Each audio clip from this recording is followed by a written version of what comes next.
नमस्ते प्यारे विद्यार्थियों, मैं जितेंद्र सिंह रावत आज आपके समक्ष एक और कविता लेकर प्रस्तुत हूँ। कविता का नाम है कविता के बहाने और कवि का नाम है कुंवर नारायण। तो आइए सबसे पहले हम कवि का सामान्य परिचय जान लें।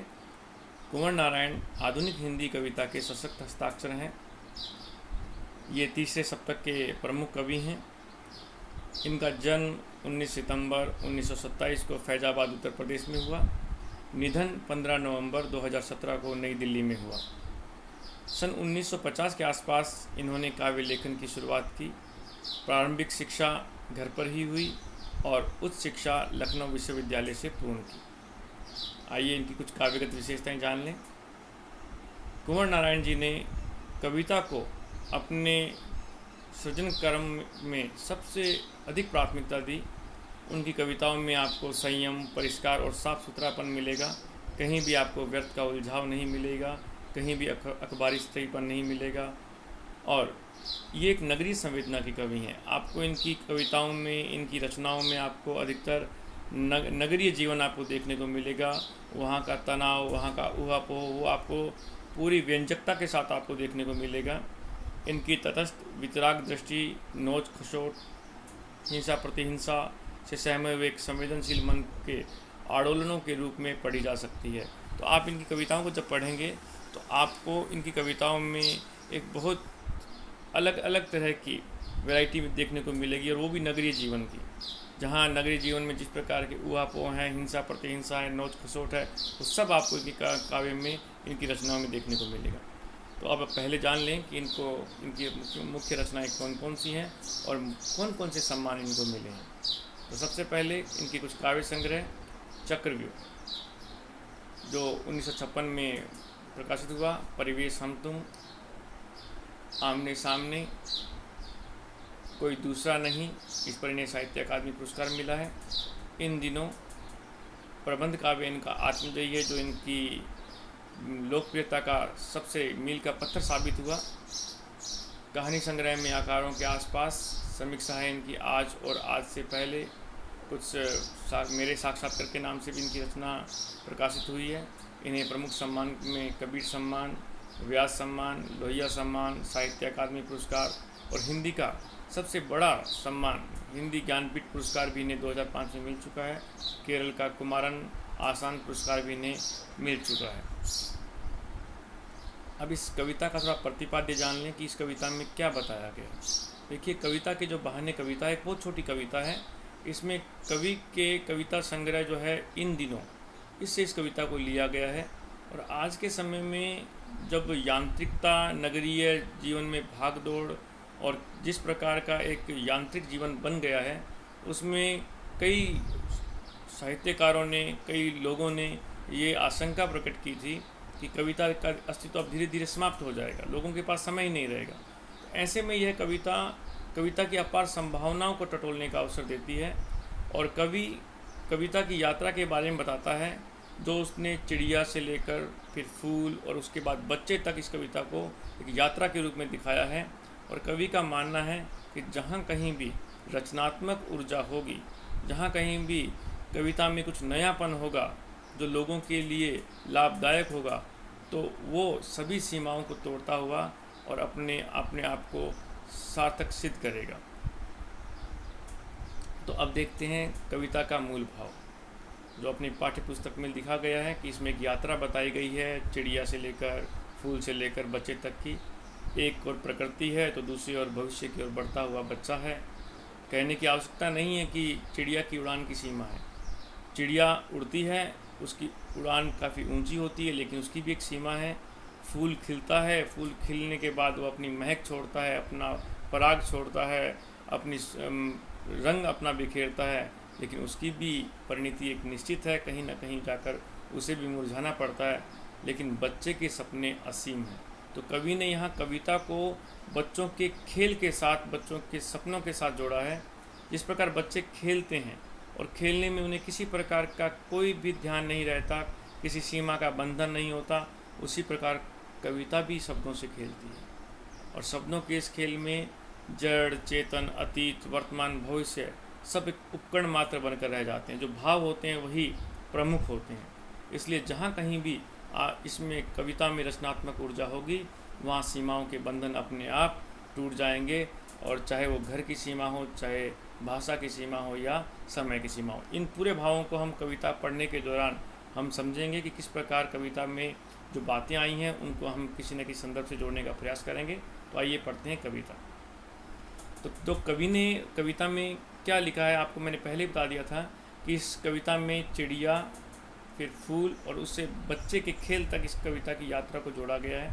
तो कवि क्या कहता है कि कविता एक उड़ान है चिड़िया के बहाने, कि कविता एक उड़ान है चिड़िया के बहाने, कविता की उड़ान भला चिड़िया क्या जाने। बाहर भीतर इस घर उस घर, कविता के पंख लगा, उड़ने के माने चिड़िया क्या जाने।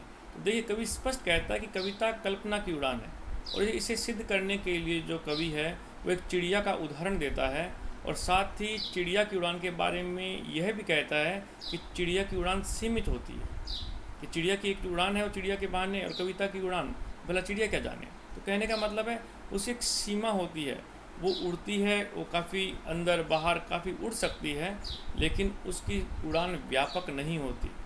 और कविता जो होती है, कविता भी पंखों के सहारे उड़ती है। आपने देखा होगा जो कवि है वो चिड़िया का जो उड़ना है वो कवि की कल्पना का उड़ना है, और कवि जब अपनी कल्पना से उड़ता है तो इस घर उस घर सभी घरों में वो प्रवेश कर सकता है, और उसकी जो उड़ान होगी वो चिड़िया से कहीं अधिक होगी, और चिड़िया उस उड़ान को समझ भी नहीं पाएगी, और चिड़िया उस उड़ान के साथ अपनी बराबरी भी नहीं कर सकती। तो कहने का मतलब ये है कि आपने देखा होगा कि आज भी हम रामचरितमानस पढ़ते हैं। रामचरितमानस कब मध्यकाल में लिखी गई, और तब से लेकर आज तक उसकी प्रासंगिकता बनी हुई है। उसने कवि तुलसीदास ने जो उड़ान भरी थी कल्पना की, वो आज भी हर घर में उसकी पेट है, और उसको उसी हिसाब से पढ़ा जा रहा है। तो यहाँ स्पष्ट बताया गया है कि जो चिड़िया है उसकी सीमा एक निश्चित सीमा पर जाकर वो थक जाती है, बैठ जाती है, लेकिन कविता ने जब उड़ान शुरू करती है कविता, तो उसकी कोई भी सीमा नहीं होती। तो आगे फिर उसने एक फूलों के माध्यम से उस यात्रा को आगे बढ़ाया है कि कविता एक खिलना है फूलों के बहाने, कि कविता एक खिलना है फूलों के बहाने, कविता का खिलना भला फूल क्या जाने। अब देखिए कितनी अच्छी लाइन लिखी है कि बाहर भीतर इस घर उस घर, बिना मुरझाए महकने के माने, भला फूल क्या जाने। तो देखो इसने जो महकना है वो सुगंध बिखेरना है, और जो कवि है वो कहता है कि जो फूल है वो अपनी रंग से, अपनी सुगंध से, अपने पराग से, अपने मधु से वो एक महक छोड़ता है, पूरे वातावरण में फैल जाता है, लेकिन उसकी भी एक सीमा है। उसी प्रकार लेकिन कवि जो है, कवि भी फूल के जैसे ही अपने विचारों को, अपने भावों को खिलाता है, वो भी प्रस्फुटित होता है, और प्रस्फुटित होने के बाद जब उसका मन प्रफुल्ल होता है तो वो एक कविता रच डालता है, और कविता जो फूल है उसी के रंग, उसी जैसे भाव, उसी के जैसे पराग वो कविता में भी देखने को मिलते हैं। लेकिन फूल जो है वो सुबह खिलता है और शाम को जाकर मुरझा जाता है, लेकिन कविता कभी मुरझाती नहीं है। यदि कविता में रचनात्मक ऊर्जा है, कविता में एक नयापन है, कविता में लोक मंगल की भावना है, और कविता में एक किसी प्रकार का एक अच्छाई है, तो वो कभी मुरझाएगी नहीं, वो लंबे समय तक बिना मुरझाए लोगों के मन में व्याप्त रहेगी। आपने देखा होगा हम फूल खिलता है, बड़ा अच्छा लगता है, उसका सुगंध हमें बड़ी अच्छी लगती है, उसके पराग हमें अच्छे लगते हैं, उसका रस हमें अच्छा लगता है। उसी प्रकार कविता पढ़ने के बाद जो कविता का रस है, जो आनंद है, वो भी हमें उसी प्रकार आनंदित करता है जिस प्रकार एक फूल करता है। लेकिन फूल की एक सीमा है, कविता की कोई सीमा नहीं है। कविता बिना मुरझाए लंबे समय तक लोगों के मन में समाई रहती है। इसे ही हम रस कहते हैं, ब्रह्मानंद सहोदर कहते हैं। तो आपको स्पष्ट हो जाना चाहिए कि जो कविता है वो अनंत काल तक चलती है। जो रामायण आज हम देख रहे हैं, महाभारत देख रहे हैं, जिन कवियों ने लिखी है उन कवियों ने उस समय लिख डाली, लेकिन आज भी उनका महत्व बरकरार है। आज हम उस रामायण के अंदर के जो आदर्श हैं, उनके जो भाव हैं, उनको हम देख रहे हैं, पढ़ रहे हैं, सुन रहे हैं, और वैसे ही क्या करना है जीवन में, क्या नहीं करना है, उसको हम अपने जीवन में उतार रहे हैं। तो इस प्रकार स्पष्ट कहा गया है कि कविता भी मन के भावों को लेकर रची जाती है, मन के अंदर के परागों को लेकर रची जाती है, मन के अंदर के मधु को लेकर रची जाती है, मन के अंदर के सुगंधों को लेकर रची जाती है, और वो उसी प्रकार महकती है जिस प्रकार एक फूल महकता है। लेकिन फूल कविता के महकने को नहीं जानता। आगे इसने फिर बोला है कि कविता एक खेल है बच्चों के बहाने, कि कविता एक खेल है बच्चों के बहाने। अब यहाँ एक समानता दिखाई गई है। अभी तक फूल के साथ समानता दिखाते हुए उससे कवि ऊपर उठ गया था, चिड़िया से समानता दिखाते हुए उससे ऊपर उठ गया था, लेकिन खेल के साथ कविता का संबंध वो जोड़ता है। अब वो देखो क्या बोलता है कि कविता एक खेल है बच्चों के बहाने, बाहर भीतर यह घर वह घर, सब घर एक कर देने के माने बच्चा ही जाने। देखो कितना अच्छा लिखा है कि कविता भी शब्दों का एक खेल है। जिस प्रकार बच्चे खेलते हैं, बच्चों का जो खेल होता है वो कभी भी किसी बंधन को नहीं मानता। हमने अपने बचपन में देखा होगा कि जब छोटे छोटे गाँव में हम रहते थे तो इस घर उस घर किस घर भी चले जाते थे, कहीं भी कोई बंधन नहीं था, कहीं रोक टोक नहीं थी। और वैसे ही जो कविता होती है वो भी शब्दों का खेल होती है। आप यहाँ मान लीजिए कि बच्चा जो है वो कवि है। जिस प्रकार बच्चा किसी बंधन को नहीं मानता, कभी भी किसी बंधन को नहीं मानता, और वो अपनी कविता को खेल के बहाने वो कभी इस घर कभी उस घर, और इतना ही नहीं वो काल को भी पार कर जाता है। इसलिए कहते हैं कि जो रचनाएं होती हैं वो कालजयी होती हैं। यदि किसी भी काल में लिखी गई हैं लेकिन दूसरे काल में भी उसका जो उसकी प्रासंगिकता है वो उतनी ही बनी रहती है। और बच्चे जो खेलते हैं वो कभी इधर कभी उधर, और बाल मन की जो सरलता है वो कविता में भी आपको देखने को मिलती है। और कविता जो होती है वो कभी भी रुकती नहीं है। जैसे बच्चे खेलते हैं बिना बेपरवाह होकर, कोई बंधन नहीं होता, उसी प्रकार कविता का भी कोई बंधन नहीं होता। तो इस प्रकार हम कह सकते हैं कि जो कविता है वो शब्दों की एक क्रीड़ा है, शब्दों का खेल है, और वह बच्चों की खेल की तरह कहीं भी कभी भी किसी भी स्थान पर प्रकट हो सकती है, किसी भी स्थान पर जा सकती है, और किसी भी समय में अपने भावों को प्रकट कर सकती है। जैसे बच्चों का खेल हमें बहुत अच्छा लगता है, बड़ा मन भावना लगता है, उसी प्रकार कविता भी हमें उतनी ही अच्छी लगती है। तो आप यहाँ कह सकते हैं कि जो कविता है वो सर्वव्यापक होती है, उसमें रचनात्मक ऊर्जा होती है, और बच्चे जैसे कहीं भी जा सकते हैं, कहीं भी खेल सकते हैं, उसी प्रकार कविता पर भी कोई बंधन नहीं होता है। तो इस प्रकार आपको समझ आ गई होगी कविता। फिर भी हम इसके भाव सौंदर्य को थोड़ा देख लें कि कविता की अपार संभावनाओं को यहाँ बताया गया है। कि ये कहते हैं कविता को कि जो आज के समाज में यांत्रिकता को लेकर जो संशय प्रकट किया गया था कि कहीं कविता का अस्तित्व तो समाप्त तो नहीं हो जाएगा, लेकिन कवि कहता है अब ऐसा कभी नहीं हो सकता। जो कविता अच्छी होगी, जो कविता मन में उतरेगी, जो कविता भावों को उद्वेलित करेगी, वो कविता अपार संभावना को लेकर सभी के समक्ष प्रकट होगी। और कवि का मानना है कि रचनात्मक ऊर्जा पर सीमा के बंधन नहीं लागू होते। तो आपको स्पष्ट है कि जहाँ कहीं भी न्यू क्रिएटिविटी होगी वहाँ किसी भी प्रकार का कोई बंधन लागू नहीं होगा, और वो लोगों को प्रभावित अवश्य करेगा। कवि जो है कविता को बच्चों के खेल के समान मानता है, और इसलिए वो कहता है कि शब्दों की क्रीड़ा है। इस पर जो जड़ चेतन भूत भविष्य वर्तमान सब उस पर लागू नहीं होते, वो उनको एक उपकरण मात्र मानता है। तो यहाँ बच्चों और कवियों में समानता दिखाई गई है। जैसे बाल मन की सरलता होती है, कवि के अंदर भी भावों की एक सरलता होती है, तभी वो एक शब्द रूप ले पाते हैं।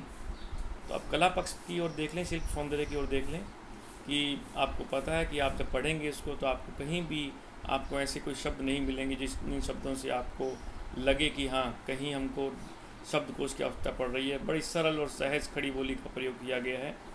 अनुप्रास अलंकार कई पंक्तियों में है। चिड़िया क्या जाने, फूल क्या जाने, ये सारे प्रश्न अलंकार है, प्रश्न शैली है। कविता का मानवीकरण किया गया है, उसे कभी बच्चों के समान खेलता हुआ दिखाया गया है, कभी उसको महकता हुआ दिखाया गया है। तो ये मानवीकरण अलंकार है। छंद आपको पता है मुक्तक छंद है, लक्षणा शब्द शक्ति है। यहाँ पर लाक्षणिकता आपको देखने को मिलेगी। आपको मुख्य जो आपको शब्द हैं उनके अर्थ के बजाय आपको दूसरे अर्थ देखने को मिलेंगे। और प्रसाद गुण है, यानी आपको तुरंत आपके चित्त में ये समाहित हो जाती है। अब इसका गृह कार्य देखिए। कविता एक उड़ान है चिड़िया के बहाने। आपको पता है कि कविता की उड़ान और चिड़िया की उड़ान दोनों उड़ान में सिमिलरिटी है। दोनों एक साथ, कवि अपनी कल्पनाओं की उड़ान भरता है, कविता अपने पंखों की उड़ान भरती है, लेकिन दोनों में कुछ अंतर है। वो अंतर भी आपको बताना पड़ेगा कि कवि जो चिड़िया की उड़ान है वो सीमित होती है, कविता की उड़ान बहुत लंबे दूरी तक मार करती है, काल को पार कर जाती है, समय को पार कर जाती है। तो कविता रचने और फूल खिलने में क्या समानता है?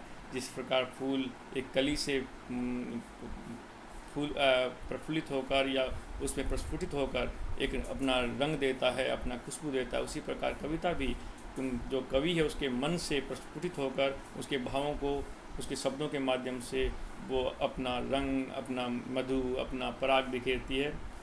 कविता और बच्चों के खेल में क्या समान है? तो आपको मैंने बता ही दिया था, बच्चों का बच्चे जब खेलते हैं किसी प्रकार का उनका बंधन नहीं होता, भेदभाव नहीं होता, कहीं भी किसी भी जगह पर वो खेल लेते हैं।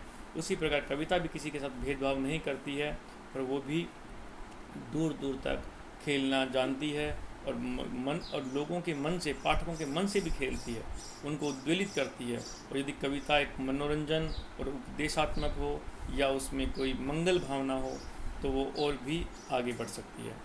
कविता में कौन कौन सी विशेषता बताई गई है तो आपको मैंने बता दिया है। कविता को एक खेल की तरह बताया गया है, क्रीड़ा की तरह बताया गया है, कविता की सर्वव्यापकता के बारे में बताया गया है, कविता को कालजयी बताया गया है, और कविता की रचनात्मक ऊर्जा को महत्ता दी गई है। कविता के बहाने प्रतिपाद्य मैंने आपको पहले बता दिया है। और सब घर एक कर देने के माने का मतलब यही है कि सब घरों में कविता अपने निर्बाध रूप में घूम सकती है, यदि उसके अंदर मंगल भावना हो, यदि उसके अंदर अच्छा एक संदेश हो, या उसके अंदर अच्छे भाव हों, अच्छा उसके अंदर रस हो, तो कविता भी सब घर को, जिस प्रकार बच्चे इस घर से उस घर कर लेते हैं, उनको कोई बंधन नहीं होता, उसी प्रकार कविता भी अपने बंधनों को त्याग सके। धन्यवाद।